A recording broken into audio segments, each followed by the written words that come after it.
El cielo sobre Centauri 9 era de un naranja moribundo, manchado por la ceniza de naves caídas y el hedor de la derrota.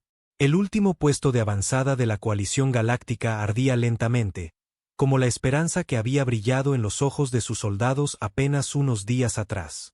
El comandante Trex del dominio Herbok observaba desde la cresta, sus 4 ojos pequeños escaneando las ruinas humeantes. La guerra estaba prácticamente terminada. La coalición había luchado con valentía, pero no fue suficiente. Sus flotas estaban diezmadas, sus líderes capturados, su moral destrozada. Lo único que queda es el destacamento de la tierra, gruñó Trex, sus mandíbulas puntiagudas moviéndose con satisfacción. Humanos, las últimas ratas en la alcantarilla. El general Couture, el estratega del dominio, se adelantó con una mirada escéptica. Son impredecibles, Trex. Ya viste lo que hicieron en Geralt Prime. La mitad de nuestro batallón desapareció en una hora. Trex resopló. Un sonido gutural y húmedo. La desesperación los vuelve astutos. Pero ahora no tienen nada. Ni refuerzos, ni flota, solo tierra y huesos. Muy por debajo de ellos, en las sombras del puesto de avanzada en ruinas, los humanos habían guardado silencio. No había señales, ni movimiento, ni siquiera un rastro en los escáneres. Algunos creían que ya habían huido. Otros temían algo peor, que estuvieran planeando algo. Dentro del búnker subterráneo, el capitán Mason Cade se apoyaba en la pared de acero, limpiándose la mugre de la cara con una mano temblorosa. Tenía un aspecto infernal. La piel manchada de hollín, los ojos inyectados en sangre, la armadura agrietada. A su alrededor, la última docena de miembros del 9º Regimiento de Reconocimiento Humano permanecía en silencio. No eran soldados ordinarios. Eran los que la Tierra enviaba cuando la diplomacia fallaba. Cuando la guerra se convertía en extinción, la élite de la que no se hablaba. Quedamos 13, murmuró Mason en voz baja. Sin médicos, sin drones, sin enlace, y el dominio cree que estamos muertos. Entonces, mantengámoslo así, dijo la Cabo Vega, colocando otro cartucho en su rifle de plasma. Había recibido un impacto la semana pasada. Costillas fracturadas, conmoción cerebral, pero no había dejado de moverse. Ninguno de ellos lo había hecho. Eso era lo que los hacía peligrosos. Mason asintió, entrecerrando los ojos. Bien, porque si están convencidos de que somos fantasmas, entonces atormentemos a esos cabrones. No vitorearon. Nunca lo hacían. No se trataba de moral. Se trataba de supervivencia, de venganza, de deber. Uno por uno, se movieron en la oscuridad, revisando su equipo, asegurando sus armas, en silencio, preparándose para el tipo de guerra que los soldados del dominio no estaban diseñados para entender. El tipo humano, sucio, despiadado, implacable. Sobre ellos, Trex ordenó a sus fuerzas avanzar hacia la zona del búnker. 1000 soldados del dominio, blindados con exotrajes y empuñando disruptores moleculares, avanzaron con confianza, ruidosos, listos para aniquilar los últimos vestigios de la resistencia de la Tierra. No sabían que estaban entrando en un laberinto de trampas explosivas, minas de presión y conductos térmicos redirigidos que cocinaban vivos a los intrusos. No sabían que el 9º Regimiento se había memorizado cada centímetro del terreno, que habían cableado las ruinas para que se derrumbaran al tirar de una cuerda, que habían acumulado suficientes explosivos robados como para abrir un cráter del tamaño de un estadio. No sabían que los humanos no se escondían. Estaban esperando. La primera explosión no fue fuerte. Fue profunda, como el gruñido de una bestia ancestral bajo tierra, sacudiendo los huesos de cada soldado del dominio en un radio de casi 1 kilómetro. Luego vino la segunda, más fuerte, más nítida. Partió un batallón por la mitad, lanzando metal y carne hacia el cielo en una lluvia de sangre fundida. Siguieron los gritos, no humanos, del dominio, agudos, confusos, aterrorizados. El capitán Mason Cade no se inmutó. Permaneció inmóvil, con la vista fija en la transmisión de las parpadeantes cámaras de reconocimiento del búnker. Cada trampa funcionaba exactamente como estaba planeado. Una sinfonía de destrucción dirigida por los tácticos más salvajes de la Tierra. La zona 3 se está derrumbando, susurró Vega, sonriendo sombríamente mientras miraba por encima del hombro de Cade. Esos son al menos 50 de ellos. Probablemente más. Mason no respondió. Su mano flotaba sobre el detonador de la zona 4. Las tropas del dominio se habían agrupado en el centro de un depósito calcinado, justo donde se suponía que debían estar. Habían subestimado a la Tierra otra vez. Ese era su error. Siempre lo era. Presionó el interruptor.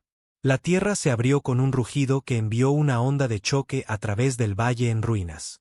Tanques de plasma escondidos bajo los escombros se encendieron al unísono, vaporizando a 3 escuadrones completos y convirtiendo el suelo en un pozo burbujeante de fuego y acero fundido. Los soldados del dominio se dispersaron como insectos. Algunos dispararon a la oscuridad. Otros corrieron. Ninguno escapó. Los humanos emergieron del humo como sombras. Sin gritos de guerra, sin ondear banderas, solo silencio y precisión. La Cabo Vega abatió a 2 con disparos a la cabeza. El soldado Anland lanzó un enjambre de drones que estalló en el aire, haciendo llover metralla recubierta de una neurotoxina que el dominio ni siquiera sabía que existía. El sargento Reyes, el más silencioso, cortaba gargantas con una cuchilla empapada en ácido de batería. No eran solo soldados. Eran depredadores entrenados en guerras de las que la Tierra no hablaba. Enseñados a matar en silencio y a sobrevivir en el infierno. Mason se movía como un fantasma entre pilares de fuego, su armadura ya manchada con sangre alienígena. Un capitán del dominio se abalanzó sobre él, con la lanza en alto. Mason se agachó, rodó y clavó un cuchillo en la garganta de la criatura, girándolo hasta sentir cómo se rompía el cartílago. Susurró, demasiado lento, y apartó el cuerpo como si fuera basura.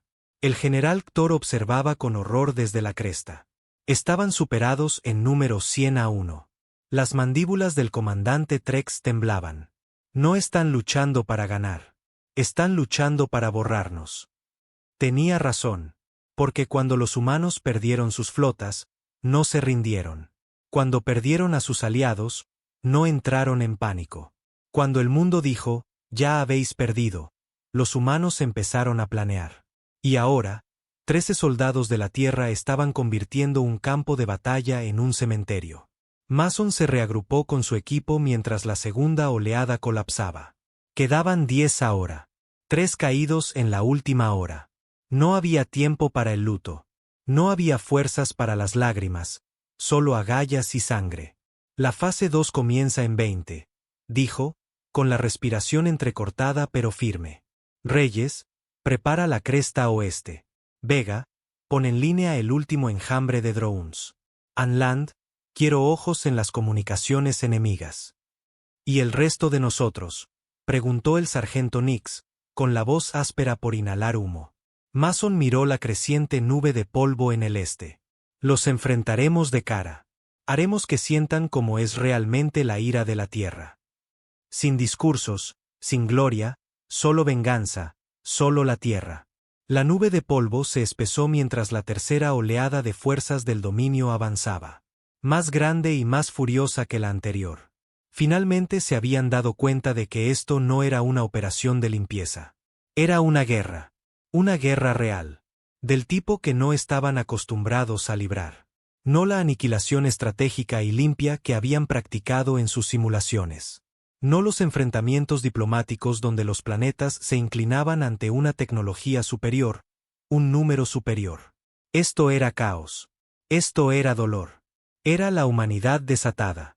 El general Ktor ladraba órdenes desde la unidad de mando temporal, estacionada detrás de una línea de transportes blindados.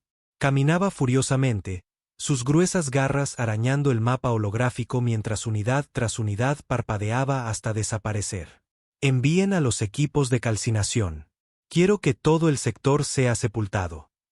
Pero el terreno es inestable, intentó protestar un técnico. Thor golpeó la mesa con una garra. Entonces que se derrumbe. No me importa si perdemos soldados. Quiero que los exterminen. Abajo, el capitán Mason Cade ya lo había visto venir.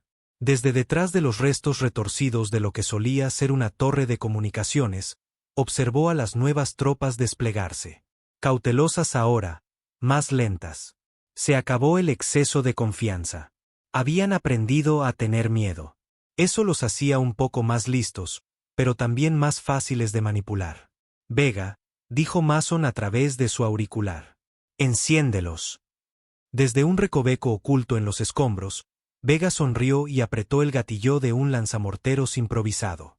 El proyectil chilló por el cielo y aterrizó en el centro de la formación del dominio.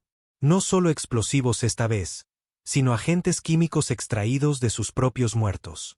El dominio gritó mientras sus armaduras se corroían de adentro hacia afuera, derritiendo piel, músculo y hueso. El soldado Anland, trabajando rápido con las manos ensangrentadas, hackeó la frecuencia de comunicaciones del enemigo. La estática siseó antes de que encontrara un canal. Querían a la Tierra, susurró a través de la línea. Pues aquí la tienen. Las comunicaciones estallaron en maldiciones guturales, pánico y confusión. De vuelta en la cresta, la paciencia de Trex finalmente se agotó. Estos animales están envenenando nuestro aire, robando nuestras armas, usando nuestra tecnología en nuestra contra. ¿Cómo? Los ojos de Couture se entrecerraron. Porque no piensan como soldados, piensan como supervivientes. No solo quieren matarnos, Trex, quieren quebrarnos primero. Y eso es exactamente lo que Mason estaba haciendo. Para entonces, la mitad de su equipo restante estaba en combate directo, destrozando escuadrones del dominio con emboscadas de guerrilla e implacables ataques relámpago. Reyes había amañado un puente con C4 y esperó a que 5 tanques enemigos pasaran por encima antes de volar los soportes, enviando toneladas de metal y cuerpos gritando al abismo. El sargento Nix, herido y apenas en pie, todavía logró abatir a 3 con una bala de francotirador modificada que se convertía en metralla en el aire. Se rió mientras caía, riendo mientras su pecho sangraba, sin dejar de disparar incluso en su último aliento. Mason llegó demasiado tarde. Se arrodilló junto al cuerpo de Nix y cerró los ojos de su camarada. Uno menos, murmuró. Haremos que cada muerte cuente. Vega se arrodilló a su lado. Quedamos 7. No importa, dijo Mason, con la mandíbula apretada. Pondremos al dominio de rodillas, incluso si solo queda uno de nosotros arrastrándose. El siguiente ataque llegó más rápido. Naves de guerra del dominio abrieron fuego contra las paredes del cañón, derrumbando partes del terreno y cortando posibles rutas de escape. Pero eso nunca fue parte del plan de Mason. No había escape, solo venganza. La voz de Anland crepitó por la radio. Capitán, uno grande se acerca. Unidad de mando. Creo que Trex va a bajar en persona. Mason se levantó lentamente, entrecerrando los ojos a través de su visor. Bien. Porque ya no era suficiente matar a los soldados del dominio. Era hora de humillar a sus líderes. El capitán Mason Cade estaba de pie sobre lo que quedaba de la antigua torre de vigilancia. El viento aullaba a través del acero retorcido y las vigas calcinadas. Las máquinas de guerra del dominio se acercaban, y traían a su general con ellas. Trex, el carnicero del Oraxis, el que incendió 7 colonias y colgó a los prisioneros como trofeos. El que pensaba que los humanos eran débiles, blandos, estúpidos. Eso estaba a punto de cambiar. Debajo de él, el escuadrón se apresuraba a reposicionarse. Lo que quedaba del 9º Regimiento de Reconocimiento había sufrido grandes pérdidas. Más de la mitad del equipo había caído, algunos hechos pedazos, otros desaparecidos. Mason no necesitaba preguntar si saldrían de esta. Ya sabía la respuesta. Esto no era una misión de rescate. Era una ejecución. Anland, ¿cuál es el recuento de las unidades que se aproximan?, preguntó Mason por la radio. La voz de Anland crepitó con estática. Más de 70 de infantería, 4 orugas blindadas y un tanque de mando. Los ojos de Mason se entrecerraron. Trex. Sí, confirmó Anland. La señal coincide. Ese feo cabrón bajó en persona. La cabo Vega ajustó la mira de su rifle, encaramada en una cornisa justo encima de él. ¿Quieres que le dispare en cuanto salga? No, dijo Mason, con calma y frialdad. Quiero que me vea antes de morir. Al otro lado del cañón, las fuerzas del dominio avanzaban con confianza quirúrgica. No más imprudencias. Habían aprendido a tener miedo, pero no habían aprendido a respetar. De eso se trataba hoy. Los últimos humanos no iban a caer suplicando. Iban a convertirse en leyendas. Mason hizo una señal a Reyes y Vega. Posiciones fijadas. Fijadas, susurró Reyes desde la cresta este. Cargas del túnel preparadas. En 30 segundos el flanco se derrumba. Entonces, lo derribamos, gruñó Mason. Convirtamos este lugar en una tumba. La primera explosión arrasó la colina más a la izquierda, enviando toneladas de escombros en cascada sobre la línea enemiga. Siguieron los gritos. Una oruga blindada volcó de lado, el metal chirriando mientras aplastaba a un escuadrón bajo ella. Los soldados del dominio intentaron reagruparse, ladrando órdenes en su áspera lengua de insecto, pero los humanos no les dieron tiempo. Del humo y las cenizas, Mason cargó. Era un borrón de acero y furia, rifle en una mano, cuchilla en la otra. Sus botas golpearon la tierra con una velocidad atronadora, y detrás de él venían Vega y Reyes, con las armas disparando, iluminando el valle con una lluvia de fuego. Anland se quedó atrás, proporcionándoles las posiciones enemigas y bloqueando las señales del dominio. Él era el cerebro. Mason era el martillo.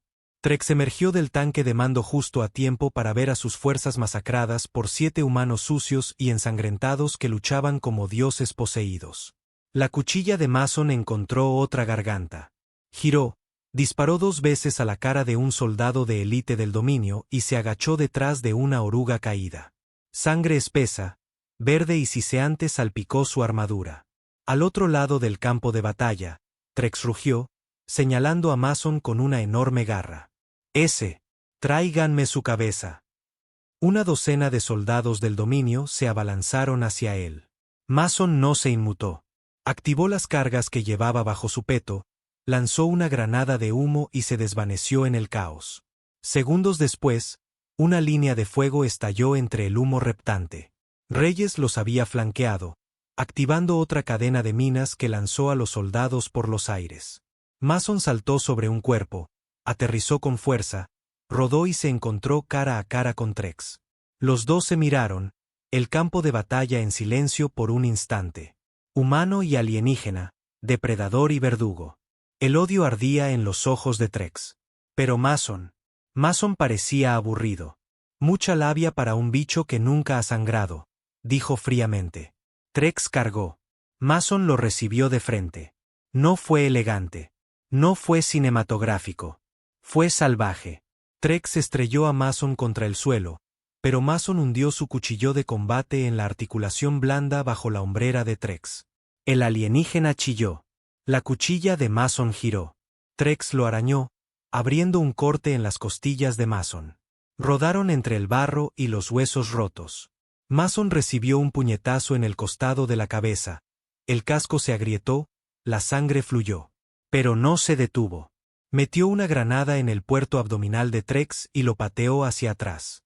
Trex miró hacia abajo, vio la luz roja parpadeante y gruñó. No te atreverías. La explosión iluminó el valle. Cuando el polvo se disipó, solo una figura quedaba en pie, cojeando, ensangrentada, apenas respirando. Mason Cade.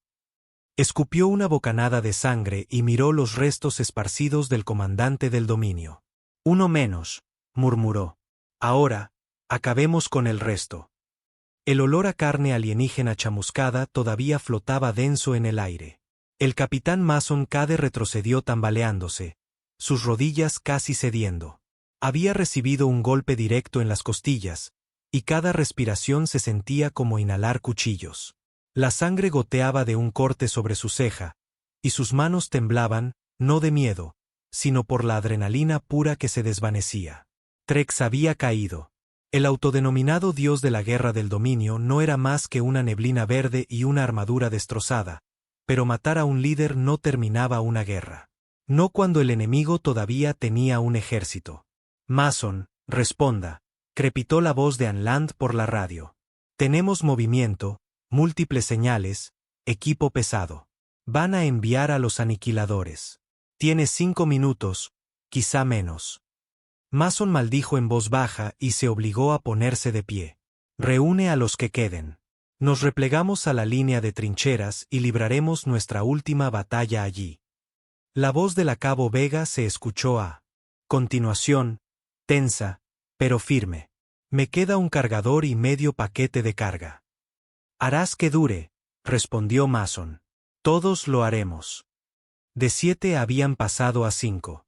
Reyes arrastraba una pierna destrozada. Anland tenía quemaduras en un brazo por una explosión anterior. La armadura de Vega estaba agrietada en 2 sitios. El último miembro, Lee, no había hablado en 1 hora. Había perdido a su hermano durante la última emboscada y simplemente seguía moviéndose como un fantasma detrás de ellos. Llegaron a la trinchera, cavada días atrás con desesperación, reforzada con los trozos de metal del dominio que pudieron encontrar. Era estrecha, angosta, pero defendible. Apenas. Mason subió al borde y miró a través de una mira rota a la fuerza que se aproximaba. Los aniquiladores eran el doble del tamaño de las orugas estándar, moviéndose sobre 8 patas con cañones de plasma montados, sus núcleos brillando al rojo vivo por los reactores internos. A su alrededor marchaban guardias de élite del dominio, silenciosos, metódicos, inmunes al miedo. Hace 20 minutos, murmuró Vega detrás de él. Pensé que de verdad podríamos ganar esto. Mason la miró, sus labios se curvaron en una sonrisa cansada. Ganamos. Entonces, ¿por qué siguen viniendo? No respondió. Porque no era necesario. Ya no se trataba de ganar. Se trataba de dejar una cicatriz en el enemigo, de hacer que se arrepintieran de haber pisado suelo humano, de enseñarles que si la tierra caía, caería arañando gargantas y mordiendo armaduras. Mason se agachó y repartió la poca munición que quedaba. Colocad las cargas. Fuego concentrado en las articulaciones. Cuando se acerquen, derrumbaremos la trinchera sobre ellos. Reyes se rió débilmente. Es el peor plan que he oído en mi vida. Funcionará, dijo Mason. Y por alguna razón, todos le creyeron. El suelo tembló. El polvo cayó como nieve. Las máquinas se acercaban. Y entonces, algo extraño. Un sonido. Bajo al principio. Débil pero cada vez más fuerte. Como un trueno. Como motores. Mason se quedó helado. Anland fue el primero en verlo. Cielo sur. Naves entrantes. Múltiples identificadores humanos. Repito, señales humanas. Miraron hacia arriba mientras 6 naves de desembarco atmosférico rompían las nubes, sus trenes de aterrizaje brillando con los quemadores de descenso, pintadas de negro, marcadas con las antiguas insignias militares de la Tierra, unidades que nadie había visto en años. Unidades fantasma, de las que solo se susurraba. Una de las naves abrió su puerta lateral en pleno vuelo, y una figura saltó, cayendo en picado sin nada más que un exotraje reforzado y un paquete de propulsores de absorción de impactos. El hombre aterrizó como un meteorito. El polvo explotó hacia afuera. Los soldados del dominio tropezaron, confundidos, mientras la figura se levantaba del cráter. Medía más de 2 metros en un traje de asalto motorizado, con el visor brillando en rojo, una cuchilla de plasma en una mano y un cañón de riel en la otra. La armadura llevaba una sola palabra: saltadores infernales. La boca de Mason se torció. No puede ser. Siguieron más cápsulas de desembarco. 1 docena. 2 docenas. Luego, tanques de combate retumbaron sobre la cresta detrás de ellos. La insignia de la Tierra grabada en sus cascos. El mando finalmente había respondido. O tal vez los saltadores infernales habían venido por su cuenta. De cualquier manera, la marea acababa de cambiar. Capitán Cade, crepitó una voz profunda por la radio, conectada directamente a su casco. Nosotros nos encargamos desde aquí. Mason sonrió, la sangre goteando de su barbilla. Demasiado tarde, dijo. Nosotros ya empezamos la fiesta. Y con eso, los soldados más peligrosos de la Tierra encontraron a sus iguales, luchando ya no por la supervivencia, sino por la venganza. El campo de batalla gritó mientras los saltadores infernales cargaban, y el dominio, por primera vez, vaciló. Habían venido a terminar la guerra. Los saltadores infernales no perdieron el tiempo con informes estratégicos o precauciones. No enviaron drones por delante ni esperaron condiciones favorables. Simplemente aterrizaron y empezaron a matar. Desde el momento en que sus botas tocaron el suelo, el campo de batalla cambió. Donde Mason y su equipo habían estado luchando con uñas y dientes solo para sobrevivir, los saltadores infernales lo convirtieron en una masacre. Uno de ellos llevaba un cañón de riel del tamaño de un coche pequeño, vaporizando a las élites del dominio de un solo disparo. Otro se movía con una especie de precisión robótica, empuñando dos hachas de plasma que rasgaban el metal como si fuera tela. No era solo tecnología, era actitud. Eran las peores pesadillas de la Tierra hechas realidad. Soldados entrenados para misiones que nunca debieron existir. Misiones donde la supervivencia ni siquiera formaba parte del objetivo. Impactar y borrar. Ese era su lema. El capitán Mason Cade permanecía en la trinchera, con las manos aún apretadas alrededor de su rifle, el corazón latiendo con fuerza mientras observaba lo que solo podía describir como una tormenta de venganza barriendo el valle. No solo están empujando la línea, murmuró Vega a su lado. La están obliterando. Mason asintió lentamente. Esto es lo que la Tierra envía cuando no quiere supervivientes. Las fuerzas del dominio estaban flaqueando ahora, el pánico cundiendo a pesar de su estructura de mando. Contrex muerto y el campo de batalla hecho trizas, esperaban aplastar los últimos restos de la resistencia humana. En cambio, estaban siendo acorralados. Anland, todavía curándose las quemaduras, se conectó a las frecuencias del dominio. El audio era un caos. Órdenes gritadas en dialectos contradictorios, líderes de unidad suplicando evacuación, algunos desmoronándose por completo. Están solicitando apoyo orbital, dijo Anland con los ojos desorbitados. Van a vitrificar el cañón. La mandíbula de Mason se tensó. Por supuesto que lo harán. Los cobardes pierden terreno, así que lo queman. Cambió su radio a la frecuencia de los saltadores infernales. ¿Están oyendo esto? Una voz llegó, ronca y tranquila, alto y claro. Por eso trajimos un seguro.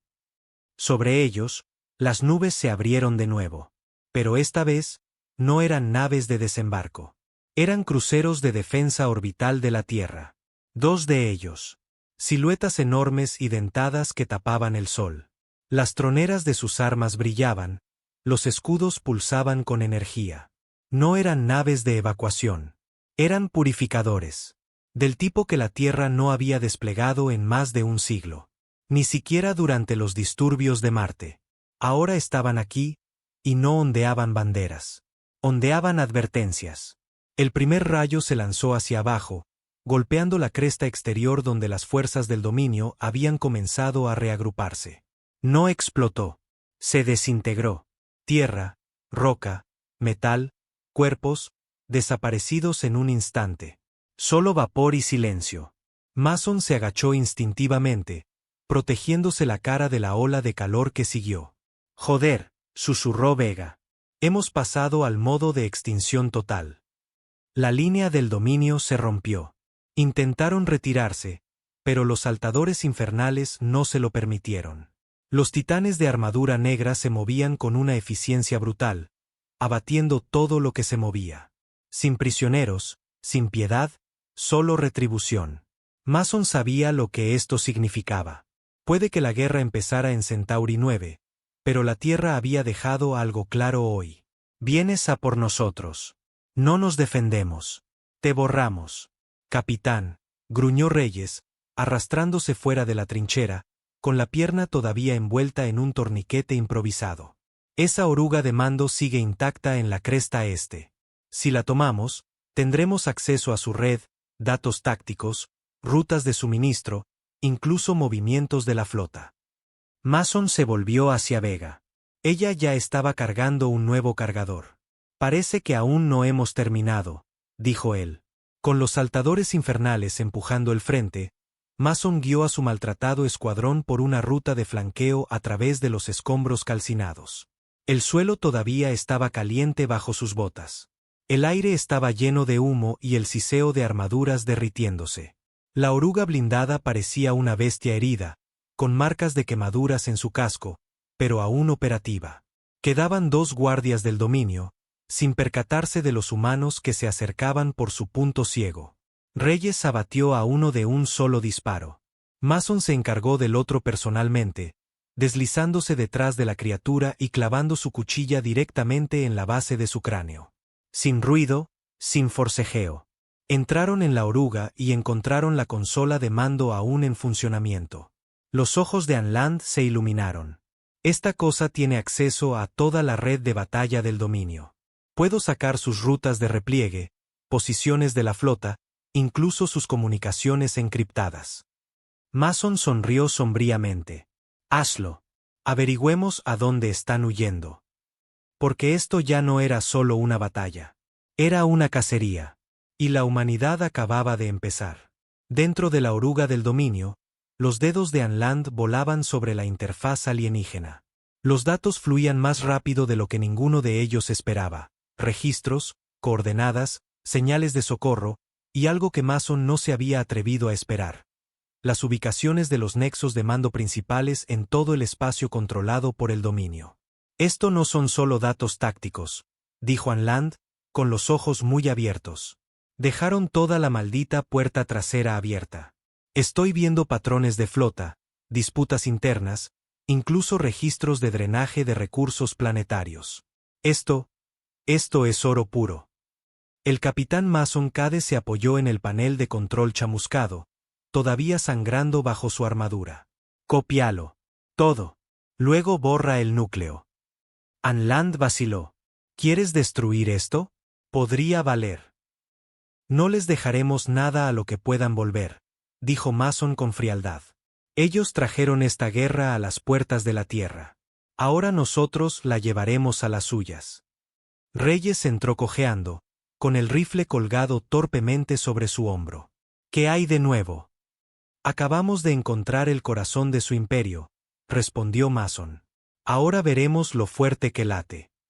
Cuando salieron de la oruga, el campo de batalla estaba extrañamente silencioso.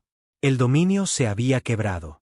Lo que no fue aplastado por los saltadores infernales estaba esparcido por las rocas, arrastrándose de miedo. Algunos intentaron rendirse. Los saltadores infernales no lo reconocieron. El mensaje ya había sido enviado: mueres de pie o bajo nuestras botas. Un comandante de campo se acercó a Mason. Su exoarmadura era 3 veces más pesada que la de la infantería estándar, sus brazos grabados con muertes de guerra y marcas de unidad. Su casco se abrió con un siseo, revelando un rostro duro y lleno de cicatrices, con ojos del color del acero. Capitán Cade, dijo, con voz profunda y serena. Coronel Dañerror. Usted y su equipo acaban de reescribir las reglas del juego. No era mi intención, murmuró Mason. Simplemente no estábamos listos para morir en silencio. Rohr sonrió. Ya no actuamos en silencio. Detrás de ellos, los escuadrones de saltadores infernales ya estaban organizando operaciones de limpieza. Los cadáveres eran marcados y quemados. La tecnología capturada era empaquetada y etiquetada. Su precisión era aterradora. Sin celebración, sin reflexión, solo más objetivos. Anland le entregó a Mason una memoria de datos. Aquí está todo. Rutas de repliegue del dominio, ubicaciones de flotas, disturbios civiles en 3 sectores, incluso algo etiquetado como Proyecto Cosechador. Podría ser su versión de un arma biológica o algún tipo de protocolo de extinción. Mason la tomó, endureciendo la mirada. Le daremos esto al mando de la Tierra. Rohr negó con la cabeza. El mando no nos envió. No oficialmente. Congelaron las operaciones después del último ataque del dominio a Europa. Se asustaron. Nosotros no. Mason enarcó una ceja. Actuaron por su cuenta. Actuamos como humanos, dijo Rohr. Y ahora que hemos descifrado su red, no esperamos órdenes. Lideramos. Era un tipo de guerra diferente ahora. Ya no se trataba de territorio, ni de diplomacia. Era venganza mezclada con estrategia. Una purga de un imperio que pensó que la tierra se doblegaría. Mason se volvió hacia su maltrecho escuadrón.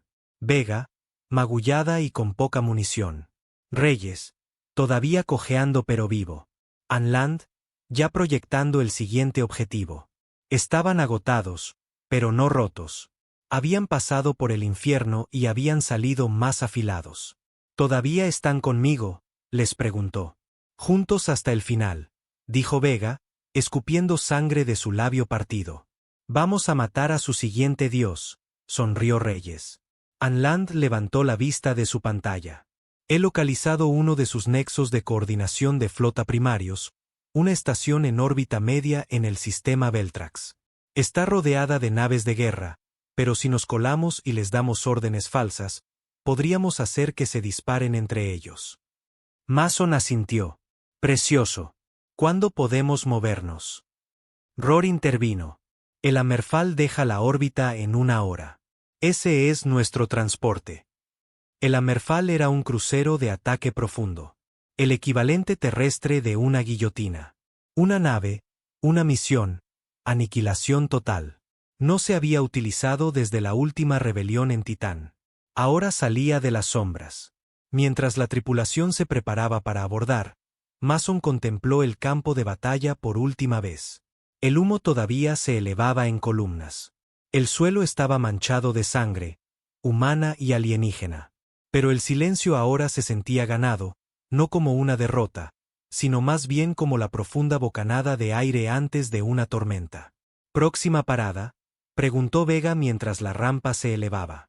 Mason guardó la memoria de datos en una bolsa de su peto y sonrió. Donde quiera que crean que están a salvo. El Hammerfall salió del espacio de deslizamiento como una cuchilla a través de la seda, su oscuro casco oculto por ondas de interferencia, silencioso e invisible sobre la estación de mando central del dominio en el sistema Beltrax. La estación, un monstruoso anillo de aleación negra que orbitaba un planeta rojo sangre, brillaba con vida. Miles de luces, cientos de naves atracadas. Era el corazón de la coordinación de su flota, y estaba completamente expuesto. El capitán Mason Cade estaba en el puente, el mapa de la red del dominio flotando en forma holográfica ante él. Vega, Reyes y Anland estaban cerca, completamente equipados, con los ojos fijos en la enorme estructura que se cernía como el halo de un dios sobre el planeta. Detrás de ellos, el coronel Rohr y sus saltadores infernales realizaban las últimas comprobaciones. ¿Alguna alarma?, preguntó Mason. Ninguna, respondió Anland. Creen que su encriptación es indescifrable. Por suerte para nosotros, la Tierra crea monstruos a partir de código roto. Mason miró la estación, con la mandíbula apretada. Entonces no solo la golpeamos. Hacemos que se destrocen entre ellos mientras observamos. Rohr se adelantó. Cuando ataquemos ese nexo de control, les daremos órdenes falsas, tal como planeaste. Redirigiremos las firmas de energía, fingiremos señales de motín, haremos que su flota de defensa piense que está siendo sabotajeada desde dentro. Y luego volamos todo el maldito anillo, terminó Vega con una sonrisa. La operación comenzó a las 2. El Hammerfall lanzó 4 cápsulas sigilosas, cada una con un equipo de 5 personas. Una de ellas llevaba a Mason, Vega, Reyes, Anland y Rohr. Atravesaron el blindaje exterior de la estación como fantasmas, deslizándose por sus conductos de mantenimiento y arrastrándose por pasillos metálicos resbaladizos por la condensación y el hedor del dominio. En el interior, la estación bullía de actividad. Soldados del dominio marchaban en ejercicios, sin saber que los muros ya sangraban humanos. El centro de mando, una cúpula circular custodiada por 2 docenas de élites, se encontraba en la cima de la aguja central. El equipo de Mason tenía 20 minutos para infiltrarse antes de que las patrullas del dominio cambiaran de turno. Anland abrió un panel lateral y comenzó a intervenir el puerto de acceso. Una vez que entre, subiré el virus. Activará sus propios comandos de seguridad. Pondrá a todas las naves de su flota en estado hostil, incluidas las unas contra las otras. ¿Y los explosivos?, preguntó Reyes. Cableados por todo el núcleo de mando, dijo Vega. Los activaremos después de que la flota empiece a destrozarse. Fue un caos quirúrgico. La incursión fue rápida. 2 bombas de destello, una ronda de choque. Mason entró primero, abatiendo a 3 con disparos a la cabeza antes de que sus botas tocaran el suelo. Reyes lo siguió, cuchilla en mano, derribando al guardia más cercano sin dudarlo. Vega cubrió el flanco izquierdo, acribillando a los 2 últimos antes de que pudieran gritar pidiendo ayuda. Anland corrió hacia la terminal, respirando con dificultad. «Denme 30 segundos». Las alarmas sonaron segundos después, pero no por los humanos. Las naves del dominio en el exterior comenzaron a fijar sus armas unas en otras. Las comunicaciones se codificaron. Falsas etiquetas de enemigos inundaron el sistema. Los capitanes de las naves ladraban órdenes presas del pánico. Alguien lanzó un torpedo a lo que pensaban que era una nave traidora. La respuesta fue instantánea. Láseres, misiles, rayos de plasma. La flota de Veltrax, antes la mayor amenaza para la Tierra, se volvió contra sí misma como una serpiente devorando su propia cola. Mason lo vio todo desde la pantalla. Activa las cargas. Vega no dudó. El centro de mando se iluminó con destellos naranjas mientras los explosivos detonaban en secuencia. La estación gimió, su anillo fracturándose, los cascos internos colapsando hacia adentro como una estrella moribunda. Los soldados del dominio corrían y gritaban mientras toda la estructura se doblaba. Mason y su equipo corrieron hacia el pozo de extracción mientras el fuego caía por los pasillos detrás de ellos. La onda expansiva los perseguía, hambrienta, hirviente, furiosa. Una cápsula de desembarco los sacó justo cuando la estación se partía en 2 y explotaba sobre el planeta rojo, esparciendo escombros por las estrellas como un funeral. Desde el Hammerfall, observaron arder los restos. La flota del dominio había desaparecido. Su estructura de mando, obliterada. Su imperio, mutilado en un solo ataque quirúrgico por un equipo de soldados que todos creían muertos. Rohr se volvió hacia Mason. «Acabas de poner fin a una guerra galáctica». Mason negó con la cabeza. «No, solo les recordamos con quién se estaban metiendo». De vuelta en la Tierra, la noticia se conoció en cuestión de horas. El antes distante y monstruoso imperio del dominio se retiraba de todos los frentes. Los planetas se liberaban en oleadas. La coalición se reformó, esta vez bajo el liderazgo de la Tierra. No con diplomacia, sino con un respeto nacido del miedo. Al final, solo 5 soldados regresaron de Centauri 9. 5 fantasmas que pusieron de rodillas a un imperio. Y mientras la galaxia volvía lentamente sus ojos hacia la Tierra, un mensaje resonó entre las estrellas: la humanidad no se rinde. Sobrevive. Y luego, vence.